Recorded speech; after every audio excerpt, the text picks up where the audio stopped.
Uyu munsi Mwuka Wera yanyoboye kuri iri jambo niryo tugiye kuganiraho, kuko Mwuka Wera niwe uduhitiramo ibyo tuvuga.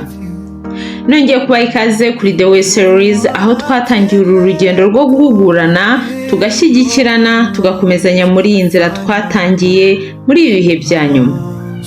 Ijambo ry'uyu munsi rero tugiye kuganiraho turarisanga mu Byahishuwe, igice cya 3 umurongo wa 15. Nzi imirimo yawe yuko udakonje kandi ntubire, ngiye kukuruka.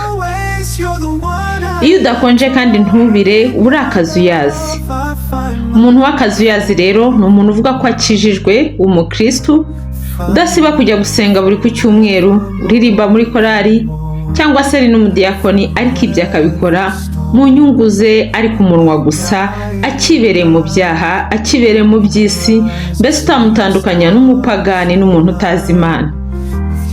Uwo muntu ntaba atinya Imana, yibereye mu byaha, yibereye mu busambanyi, mu bujura, mu kwambura, mu butekamutwe, ibyo byose akabifatanya no gusenga, akigira umukristo. Ariko ijambo ry'Imana riratubwira ngo abameze batyo ngiye kubaruka. Kugira ngo rero utaba akazuyazi, nuko ugomba kubutinya Imana yawe. Ijambo ry'Imana riratubwira ngo turi abana b'Imana kandi twabyawe nayo. Umwana yubaha umubyeyi we, akamwumvira, agakora icyo amutegetse. Niyakosheje abazi ko ari buhano. Ku mubyeyi wacu rero, Data twese wo mu ijuru, tuba tugomba kumwubaha, tugakora icyo adutegetse nta buryarya, tukamwizera, tukamutinya, kuko nitutinya Imana bizatuma twitondera amategeko ye. Nk'uko tubisanga mu ijambo ryayo ngo iki nicyo kitumenyesha yuko tumuzi, nuko twitondera amategeko ye. Uvuga ko amuzi ntiyitondera amategeko ye ni umubeshyi, ukuri ntikuri muri we. Yohana wa mbere igice cya 2 umurongo wa 3.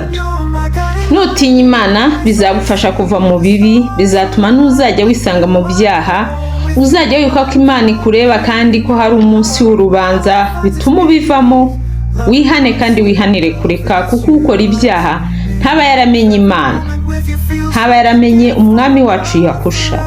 Icya kabiri kizagufasha kutaba akazuyazi ni ukwereka Imana ko wateye indi ntambwe, ko hari aho ushaka kugera. Urugero, niba wabyukaga mu gitondo ntushimire Imana, cyangwa nijoro ugiye kuryama ntuyishimire, ukaba utafataga Bibiliya ngo usome byibuze n'iminota 5, ariko rero uyu munsi wihaye intego kugiye gutangira gusoma ijambo ry'Imana, ugashimira Imana buri munsi. Iyo ntambwe uzaba uteye ni ukwereka Imana ko utakiri wa wundi.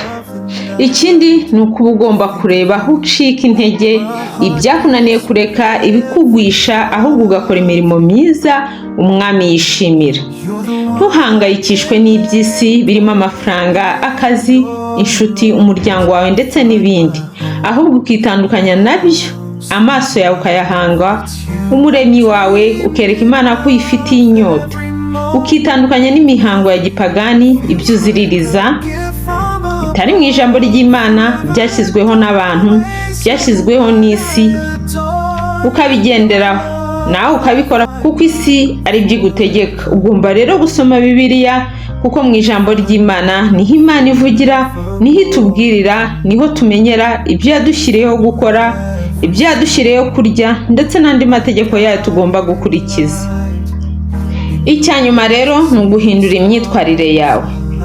Ijambo ry'Imana dusanga mu Migani riratubwira ngo mwana wanjye, abanyabyaha nibakoshya ntukemere. Imigani igice cya 1 umurongo wa 10. Bakundwa, mureke mbabwire, iyi nzira ntabwo ari iya buri wese. Birashoboka ko mu nshuti zawe hari izigukoresha ibibi, ndavuga ikigare, ngo kandi wamenye Imana, ariko ni wowe wa mbere unywa inzoga, itabi ndetse n'ibindi byinshi birakaza Mwuka Wera, ukabikora kugira ngo ushimishe inshuti zawe. Ndagira ngo nkubwire ngo hagarikiraho. Nk'uko ijambo ry'Imana ritubwira ngo mwana wanjye ntukajyane nabo, urinde ibirenge byawe kujya mu nzira yabo. Imigani igice cya 1 umurongo wa 15. Niba ushaka gukurikira umwami wacu Yahusha bitari akazuyazi, rekana n'inshuti zitagufitiye umumaro. Inshuti zabona ko wibereye mu byaha ntizibe zakubwira ngo ibyo ni bibi bireke. Izo ntabwo ari inshuti, ahubwo zikishimira ko wihorera mu bibi gusa. Inshuti zakubuza kubana n'umwami wacu mu bwami bwe, izo zireke. Haranira kuzabana n'umwami Imana mu bwami bwe. Ariko unyumvira wese azaba amahoro adendeze kandi atikanga ikibi. Imigani igice cya mbere umurongo wa 33. Bakundwa, kumvira Imana nicyo cya mbere. Niwumvira Yahwa bizatuma umumenya kandi imigenzereze yawe ibiyera imbere ye. Mureke kuba akazuyazi, mwubahe Imana, musenge Imana byuzuye, musenge umuremyi wacu, umuremyi w'isi n'ijuru, mumushakire umwanya, musome Bibiliya, murangwe n'urukundo n'ingeso nziza kandi mwitondera amategeko y'Imana uko yayategetse. Kuko uvuga ko yamenye Imana yitondera amategeko ye ndetse n'ijambo rye.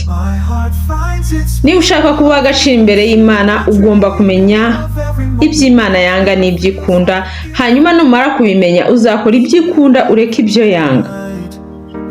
Mara umwanya mu ijambo ryayo kuko niho byose tubisanga iby'inzira ye. Kubaha Yahwa ni ukwanga ibibi, ubwibone n'agasuzuguro n'inzira y'ibibi n'akanwa k'ubugoryi n'ibyo nanga. Imigani igice cya 8 umurongo wa 13. Dukomeje ku murongo wa 17, Yahwa aratubwira ngo nkunda abankunda kandi abanshakana umwete bazambona. Duharanire gushaka Yahwa n'umutima wacu wose.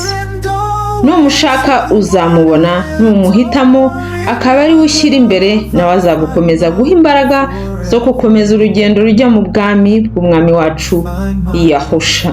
Haleluya, muhabwe umugisha, muhimbaze Yahwa.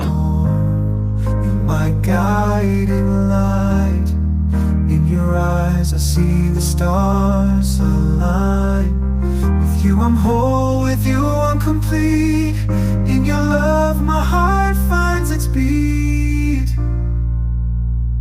Love, sweet love, it's you I'm dreaming.